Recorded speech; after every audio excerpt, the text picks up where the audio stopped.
दिखाई दे रही है। लेकिन कुल मिलाकर आप ये समझ लीजिए कि यहां पर बीजेपी और महायुति की बल्ले बल्ले होती हुई दिख रही है। ये सबसे बड़ी खबर है। मुंबई में ये सब के सब जो जीते कैंडिडेट्स हैं, रेखा यादव, वर्षा तेंवलकर, शैला लंदे, तेजस्विनी घोषलकर, अजीत पाटिल, आशा काले कांग्रेस की हैं, वो चुनाव जीत चुकी हैं। म्युनिसिपल कॉर्पोरेशन इलेक्शन में जो मीटिंग्स और रैलीज की थी लीडर्स की तरफ से, उससे भी ये पता चल रहा है कि जिन इलाकों में ये बड़े लीडर्स पहुंचे थे, उन इलाकों में जीत का जो स्ट्राइक रेट है वो बेहतर दिखाई दे रहा है। जैसे देवेंद्र फडणवीस ने कुल 37 रैली और कैंपेन मीटिंग्स जो है वो की थी, लेकिन सबसे बड़ा आंकड़ा अगर किसी के पाले में जाता है तो वो एकनाथ शिंदे के पास जाता है, जिन्होंने लगभग 54 ऐसे कैंपेन मीटिंग्स और रैलीज को किया था, जिसमें 25 तो पब्लिक मीटिंग थी, 29 रोड शो किए थे। फिर उसके बाद अजीत पवार ने लगभग 25 ऐसे मीटिंग कैंपेन से जुड़े हुए मीटिंग्स और रैलीज की है। उद्धव ठाकरे ने 3 की है, जॉइंट मीटिंग्स नासिक में, थाने में और मुंबई में। राज ठाकरे ने भी 3 की है, जॉइंट मीटिंग नासिक में, थाने में और मुंबई में। लेकिन कांग्रेस की तरफ से एक भी बड़ी सभा नहीं हुई है। तो जिसने जितनी संख्या में ये रैली और कैंपेन मीटिंग की है, उसकी संख्या आज नतीजों में भी तहसीन पूनावाला साफ तौर पर दिखाई दे रही है। आप ये बात मानेंगे? Congress big zero in big meetings, rallies और कैंपेन मीटिंग्स। तहसीन आपसे जी, अगर मैंने कांग्रेस को लड़ना चाहिए था। मैंने लगातार आपसे कहा है, मुंबई और पुणे में कांग्रेस का जन्म हुआ है और कांग्रेस को यहाँ पर फाइट करना चाहिए था। और कांग्रेस ने ना सिर्फ ये स्पेस खोया है, उसने मीडिया स्पेस भी खोया है, क्योंकि वो जमीन पे थी नहीं। कांग्रेस ने एक गलती की है, मैं पूरी तरह से मानता हूँ। कांग्रेस को लड़ना चाहिए, क्योंकि आज भी जो कांग्रेस की सीटें आ रही, लोग आज भी कांग्रेस को चाहते हैं और आज भी चाहते हैं कि कांग्रेस रिवाइव हो। लेकिन कांग्रेस अगर लड़ेगी नहीं तो कैसे हो गए? कहां पर कैंपेनिंग हुई कांग्रेस की? ये लड़ाई हो गई देवेंद्र फडणवीस जी और ठाकरे भाइयों के बीच में। हमारे साथ बाकी सारे मेहमान भी जुड़े हुए हैं, जरा उनसे भी आपका तारुफ मैं करवा देना चाहती हूं, जो दर्शक अभी अभी हमारे साथ जुड़े हैं, क्योंकि लगभग अब 11:49 हो गए हैं और अब ये जितने भी रुझान हैं वो नतीजों में तब्दील होने लगेंगे। हमारे साथ यहाँ पर जो मेहमान जुड़े हुए हैं वो सुबह से देखिए, गार्गी हमारे साथ जुड़ी हुई हैं। हम मुंबई से बीजेपी के नवनाथ की भी खबर आपको दे दें। ये प्रवक्ता रहे हैं, लेकिन इन्होंने चुनाव लड़ा और जीत अपने नाम हासिल की है। मुंबई से बीजेपी के नवनाथ बन जीत चुके हैं। मुंबई से कुछ अच्छी खबरें आती हुई नजर आ रही है। गार्गी, जो बात आप कल से कह रही थी वो अब मेरे ख्याल से नतीजों में दिख रही है। जी, मैं कल से कह रही थी ना रुबिका, कि ये जो ठाकरे भाई, ठाकरे ब्रदर्स का एक साथ आना, ये सिर्फ मीडिया में है, जमीन पे कोई असर नहीं है। जमीन पे कोई असर नहीं था। और मैं तहसीन के साथ इसमें तो सहमत हूँ कि तहसीन जो मैंने अभी तहसीन को बोला भी ना, सच्ची में कांग्रेस का कोई रैली नहीं था। ठीक है, हम लोगों मैंने तो बीजेपी को वोट दिया, ठीक है, हमने वोट दिया क्योंकि हम विकास के साथ है। विकास के सब लोग, ज्यादातर किशोर जी आप ये मान लीजिए, जब लोग ये कॉर्पोरेशन के लिए कोई किसी को चुनते हैं ना, ऐसे किसी को चुनते हैं ना अपने रास्ते के लिए, स्कूल के लिए, सीवेज सिस्टम के लिए, सच्ची में कोई धर्म नहीं देखते हैं। कुछ लोग होंगे, हैंडफुल, बहुत सीमित लोग धर्म देखते हैं। तिवारी जी, तो ये जो आप बोल रहे हैं ना, धर्म ये सब कुछ नहीं देखते हैं। उनको जो लगा कि ये काम करने वाले हैं, विकास के लिए है। मैंने पहले शुरू में एक बोला था की त्याने क्या किया, त्याने काय केले मुंबईच्या विकासासाठी, काय केले त्याने, बताइए काय केले, काय केले आहे? मैं इतना मराठी बोल लेती हूँ।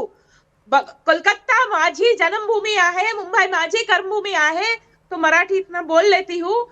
तो त्याने केले काय बताइए आप। तिवारी जी, और ये जो नवनाथ जी जीते हुए हैं ना, ये मनखुर्द से जीते हुए हैं, ये मुस्लिम बहुल इलाका है। मुंबई के लोग बहुत पढ़े लिखे हैं। Okay Tiwari ji, late Tiwari ji respond now. Gargi, Tiwari ji बोलिए। नहीं, गार्गी जी तुमची मराठी आवडली। अपमान कर रहे हैं, जुडिशियरी के अपमान कर रहे हैं, लोगों के अपमान कर रहे हैं, मतदाताओं के अपमान ऑलराइट कर रहे हैं। गार्गी जी रुकिए, मतदाताओं का अपमान मत कीजिए। ओके तिवारी जी। देखिए, नवनाथ मेरे मित्र है और मैंने भी बहुत समय बीजेपी में गुजारा है, तो नवनाथ चुन के आए हैं, इसलिए उनका अभिनंदन। नहीं लेकिन सर, वो एक तिवारी जी, बहुत लेकिन अच्छे बस एक बात कार्यकर्ता है। बताइए ना, मानखुर्द से जीते हैं, ये बहुत टफ सीट थी, ये ऐसे ही नहीं जीत हो सकती ना, मुस्लिम बहुल अब मैं इलाका बताऊं है। अब मैं बताऊं, अबू आजमी का इलाका है और वहाँ 6 मुस्लिम खड़े हो गए, मुस्लिम के वोट बढ़ गए तो हिंदू उम्मीदवार चुन के आया, और हिंदू मुसलमान सबसे ज्यादा बीजेपी करती है। मुझे एक बताइए, विकास विकास विकास कह रहे हैं ये लोग। हाँ, 2018 से तो इनके ही पास सरकार थी बम्बई की। बम्बई में तो एक इनका एडमिनिस्ट्रेटर था, जब Tiwari ji, on a administrator के वेरी हाथ में सीरियस सत्ता नोट, थी। मुझे पता है आप सीरियस डिस्कशन भी कर सकते हैं, आप ये कह रहे हैं कि ये हिंदू मुसलमान बीजेपी करती, बीजेपी ने तो अपना एक चेहरा उतार दिया, क्या ये बाकी पार्टियों को, और जो आप लोग कहते हैं कि हम मुसलमानों का पक्ष रखने वाले हैं, मुसलमानों को साथ लेकर चलने वाले हैं, 6 अलग अलग कैंडिडेट्स उतारने की क्या जरूरत थी? आप लोग एक कमरे में बैठते, एक कैंडिडेट उतारते, जीत हासिल हो जाती ना, मुसलमान वोट नहीं बढ़ता। स्ट्रैटेजी आप लोग अपना नहीं पाते और भारतीय जनता पार्टी और शिंदे और इन बाकी आपके जो विरोधी हैं उन पर आप आरोप लगा देते हैं। ये तो बहुत लेजी काम हुआ ना, आलसी जिसे एक कहते हैं। मिनट, ये देखो, जो पिटीशन है, जो राहुल नार्वेकर पैटर्न गए थे कि उम्मीदवार खड़े करना भी उनके हाथ में, उम्मीदवार विड्रॉ करने का भी उनके हाथ में था, जो खुल के स्पीकर होने के बाद कॉन्स्टिट्यूशनली 10-10 करोड़ रुपया विड्रॉ होने के लिए देते हैं। तो उसी प्रकार से मानफुक्त के अंदर मुस्लिम लोगों को खड़े करने के लिए बीजेपी ने पैसे दिए, ऐसे तो आप ये गंभीर कह रहे हैं कि आरोप। मुस्लिम कैंडिडेट्स बिकाऊ हैं, कि उनको बीजेपी खरीद लेगी? अरे नहीं, खड़े किए भाई हाँ, तो खड़े किए, चुनाव कैसे में तो। खड़े कर दिए? अरे भाई, किसी को 10 करोड़ मुस्लिम रुपया केवल कैंडिडेट्स जो खड़े रहने किए हैं 10 करोड़ रुपए, तो आपने कहा 10 करोड़ रुपए में बीजेपी ने मुस्लिम कैंडिडेट्स को खरीद लिया, और चूंकि वो चाहते थे कि बीजेपी का कैंडिडेट जीत जाए तो 10-10 करोड़ रुपए दिए मुसलमानों को और खड़ा कर दिया कि हमारे कैंडिडेट को, और इसका मतलब ये हुआ कि मुसलमान कैंडिडेट बिकाऊ है। एक मिनट, मुसलमान नहीं, मैं अभी बता रहा हूं, जहां पर अगर कुलाबा और कप परेड का मैं बताऊं नहीं, आपको। पहले मानखुर्द की बात कीजिए आप। आपने कहा 6 अलग अलग कैंडिडेट्स मुस्लिम खड़े हुए थे, मुस्लिम वोट बढ़ गया और इसीलिए ये जो भारतीय जनता पार्टी का कैंडिडेट है वो जीत गया। ठीक है, अब मुझे ये बताइए कि ये कैंडिडेट कैसे जीत गया?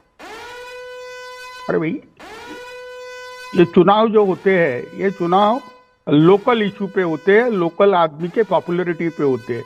अगर पूरे वोट अगर किशोर बढ़ जी, मैं गए। ऐसे बहस नहीं कर पाऊंगी सर, बहुत मुश्किल हो जाएगा। बोलो बोलो बोलो बोलो, आपको क्या चाहिए? आपने मुझे कहा कैंडिडेट विड्रॉ करना, कैंडिडेट देना, ये सब का सब भारतीय जनता पार्टी उस इलेक्शन कमीशन के हाथ में होता है, अभी आपने मुझे कहा। फिर आपने कहा ये पार्टी पैसा देकर कैंडिडेट्स खड़े कर देती है। फिर आपने कहा 6 अलग अलग मुस्लिम कैंडिडेट्स खड़े हुए हैं, तो इसका मतलब ये कि पार्टी ने, भारतीय जनता पार्टी ने 10-10 करोड़ रुपए इन मुस्लिम कैंडिडेट्स को दिए ताकि वो खड़े हो जाए और बीजेपी के कैंडिडेट को जितवा दे, राइट? बहुत बहुत चुस्त दुरुस्त बात कर तो रही आप ये कह रहे हैं कि मुस्लिम बिकाऊ है, भारतीय जनता पार्टी उनको खरीद लेती है? अरे भाई, ये कोई मुस्लिम बोले तो सारे मुस्लिम नहीं, तो ये जो 6 मुस्लिम कैंडिडेट्स बिकाऊ थे? अरे राजनीति के अंदर हिंदू मुस्लिम कुछ नहीं होता, राजनीति के अब आप अंदर बदल जो गए। करप्ट होते हैं। सर, ये गोल पोस्ट काहे चेंज कर लेते? मैं जैसे ही आपको कोई आपकी नब्ज पकड़ती हूँ, आप गोल पोस्ट चेंज करके उधर चले जाते हैं। अरे अरे भाई, राजनीति में आप हिंदू मुसलमान नहीं होता। विवेक मेरे साथ जुड़े हुए हैं। विवेक, मानखुर्द क्यों सबसे ज्यादा और सबसे खतरनाक सीट मानी जा रही थी जहां पर ये कैंडिडेट बीजेपी का जीता है?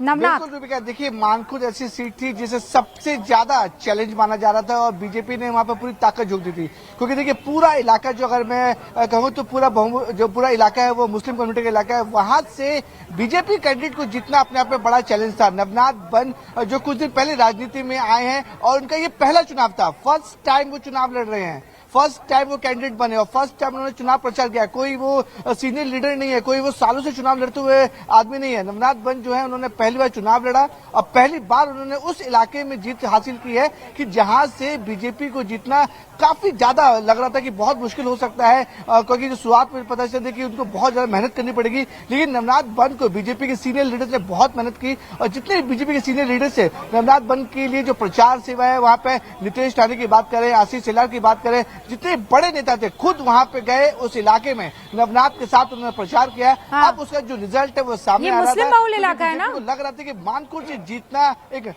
बहुत ज्यादा रूबिका पूरा मुस्लिम वोटर्स है वहाँ पे बहुत ज्यादा है, इसलिए बीजेपी चाहती थी कि सीट को किसी भी तरीके से जीतना। उन्होंने तो वहाँ ये पे क्या प्रचार रिवर्स किया, तमाम बड़े पोलराइजेशन नेता हुआ को वहाँ है पे उतारा कि निर्णायक मुस्लिम के लिए। कैंडिडेट्स में वोट बढ़ गया